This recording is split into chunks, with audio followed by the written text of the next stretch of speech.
Welcome to the Future Hospitality Summit podcast. For more information, visit www.futurehospitalitysummit.com. Hello, I am Ali Shahid from The Bench here at the Future Hospitality Summit, and I have with me Sandeep Walia, who is the Chief Operating Officer of the Marriott International for the Middle East region. Correct? Yes. Perfect. Thank you so much for doing this, Sandeep. Thank you Pleasure. for being at Future Hospitality Summit and for your support. We're going to start off straight away and ask you, why did you choose to join us at this event? Oh, that's an easy and a quick answer. First, I think it is our partnership with the Bench. We've always partnered with Bench and always been on all your events. So it's really good to be back participating with you on this conference. For us, Saudi Arabia is a key market in the Middle East. We today have more than 35 hotels and resorts open. We have an equal number in the pipeline. And the good news is there is a lot of growth coming in this market.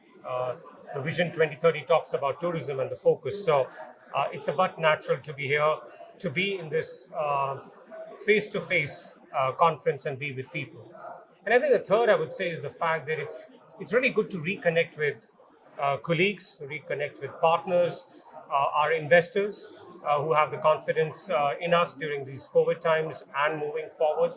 And of course, forming new relationships. This business, this industry is all about relationships. And these kind of conferences bring us all together. So very happy to be here today. Well, thank you. We can make this possible because of the support that we receive from yourselves and your brand and the work that you put together with your team behind these kind of initiatives and the industry. So let's move on to the future of hospitality. Since we are at the Future Hospitality Summit, what do you think is the future of hospitality? Super exciting. I'm very optimistic, and I think time has just shown that, exactly that. Pre-COVID, we saw a lot of people move from buying of product, into experiences. And that falls right into tourism. It falls into our business of hospitality and hotels. This pandemic has only speeded that trend up.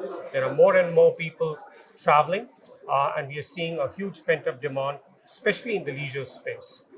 We've had our resorts, our leisure, luxury market grow very well. In fact, a lot of our resort destinations are doing better than 2019, both in terms of volume and in average rates. So it certainly is here to grow. But what's really interesting is the fact that I'm using the worst post-COVID because I think the worst is behind us. We hope so.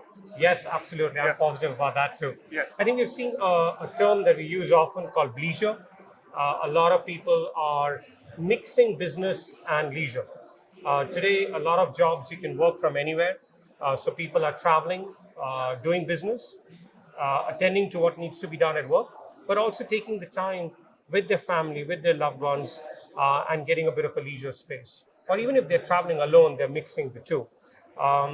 We had already started seeing this, again, pre-COVID. People would go to a resort and ask for the Wi-Fi speed to be more. And they would go to a city hotel and ask for a spa. So the trend had started, it just got speeded up. So I think leisure is here to stay. And that really falls into our lap again, showing that this business is here to stay and grow.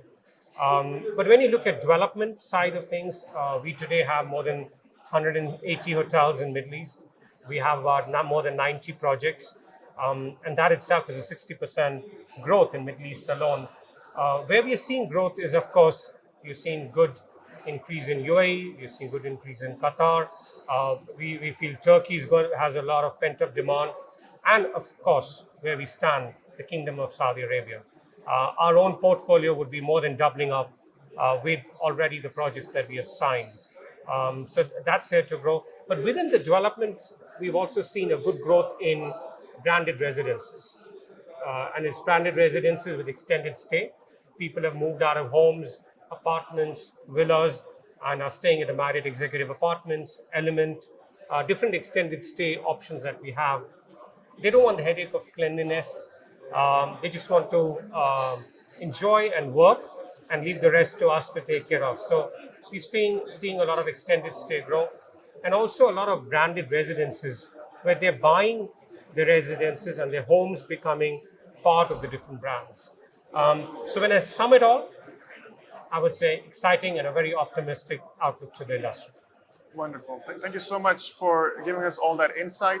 I think some of the stuff you talked about, I could think as well, because when we go on to your loyalty program and we look at the Bonvoy site and when we're exploring options for which property to stay at, now you see the long-term rentals and the homes popping up, which was very interesting when I was personally doing this for my family this summer, actually.